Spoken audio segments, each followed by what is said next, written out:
All right, these are 4 mean value theorem problems asking you for the values C, which are just x values, that satisfy the conclusion. First, we have to verify that the function satisfies the hypothesis, which are, of course, that the function is continuous on the closed interval and differentiable on the open interval. So the first one here is a polynomial. All polynomials are differentiable everywhere and continuous everywhere. So this one does meet the conditions of the MVT. So what we want is to show a setup. We need to show that the average rate of change, f of 2 minus f of 0, over 2 minus 0 equals the instantaneous rate of change. F prime is going to be 3x squared plus 1, somewhere on the given interval. So this one I'm just going to do algebraically here. So f of 2 cubed is 8, plus 2 is 10, minus 1 is 9. Subtract out a negative 1, because plugging in 0 I get 0, 0, minus 1, and I'm of course subtracting it. All over 2, so that's 10 over 2 is 5, and I need 5 to equal 3x squared minus 1. So I'm going to add 1 to both sides and find that 6 equals 3x squared, that x squared equals 2, and that my answer is going to be either plus or minus rad 2, but because it has to be on the interval from 0 to 2, the answer is going to just be positive square root of 2.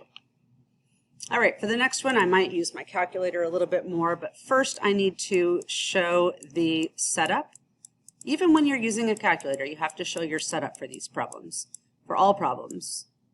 So I have 1 minus a negative 1 is just 2 in the denominator, and then of course the derivative of sine is cosine of 2 pi x times 2 pi because of the chain rule. And then if I go ahead and plug in f of 1, I get sine of 2 pi, which is 0, minus f of negative 1 is sine of negative 2 pi, which is also 0. So they're basically asking us to find where 2 pi times cosine of 2 pi x is equal to 0. So that's going to happen where cosine equals 0. I'm going to go ahead over to my calculator because I have it. I want to know where cosine of 2 pi x equals 0 on the interval from negative 1 to 1. So I'll put in cosine of 2 times pi x. And I'm going to go to my window, and I'm going to, well, first of all, I'm not going to look at my derivative. I'll turn that graph off. This already is the derivative. So if I go to my window and make it from negative 1 to 1, I just want to know where this graph crosses the x-axis on this interval. Ooh, and it looks like there's going to be a couple times, and I need to change my window. Let's look at my y-min as negative 1, my y-max as 1. And I've got 1, 2, 3, 4 times that this happens. Nice thing is, because a cosine curve is symmetric with respect to the y-axis, that means that I only have to find positive values, and I can use the negative values that are the same number, just opposite sign. So do my left bound, right bound, max, and I get x equals 1/4. And I know it has to be plus or minus 1/4. And then I'll do the other one, second calc, intersect, and then I'll scoot on over to the left bound over here, right bound over here, and guess. Does not want to guess. Let me try this again. Second calc, 0. Left bound, right bound, guess, 0.75. So 1/4 and 3/4, plus or minus for both of them. All right, next one, we have the absolute value function. I'm going to show the setup, f of 3 minus f of negative 1. Oh, wait, I just realized something, guys. I don't need to be doing this one. I just realized I never discussed for number 6 that this one does meet the criteria for the mean value theorem. Sine function is definitely continuous and differentiable over all real numbers, so mean value theorem does apply. This guy is the absolute value function shifted right by 1. It has a sharp corner at 1, which sits right in this interval. So it's got a non-differentiable spot. It is not satisfying the hypotheses of the mean value theorem. So we cannot find that value. And then lastly, for number 8, an exponential growth function does satisfy the mean value theorem because it is both continuous and differentiable across all reals. So I can do my setup here. I can say f of 3 minus f of 0 over 3 minus 0. And that has to equal the derivative, which by the chain rule will be negative 3e to the negative 3x.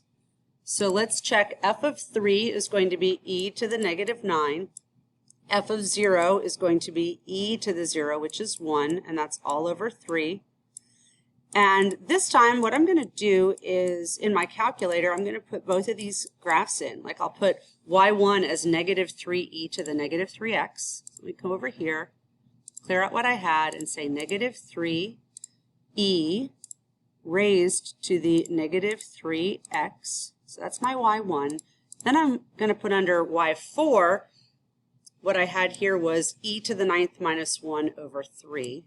So in parentheses, I need my e raised to the 9th minus 1 all divided by 3, enter. And then I don't think I have a good window here. But there's one graph, and then the next one's probably a horizontal line that I can't see right now. So let me just zoom 6 this to get a standard window and we can get a better look at this. Okay, there is my e function, and I'm not seeing anything. So I'm going to put it on pause while I can find a good window. All right, I'm back and I found my error. I should have put e to the negative 9 in here. That's my fault. Okay, e to the negative 9 minus 1 over 3. Now let's look at a standard window and see what we can see. So there's my first function, and there is my horizontal line. I'm going to do a zoom in so I can see better what's happening here. Zoom in, enter, and I'll probably get a very good view out of this. Okay, there is my derivative function, and here is my horizontal line. I have one intersection point. I'm going to find it. Second calc, intersect. First curve, second curve, guess. And the intersection point is 0.732. And again, make sure you are giving 3 decimal place accuracy at all times. And yes, that is on the correct window from 0 to 3.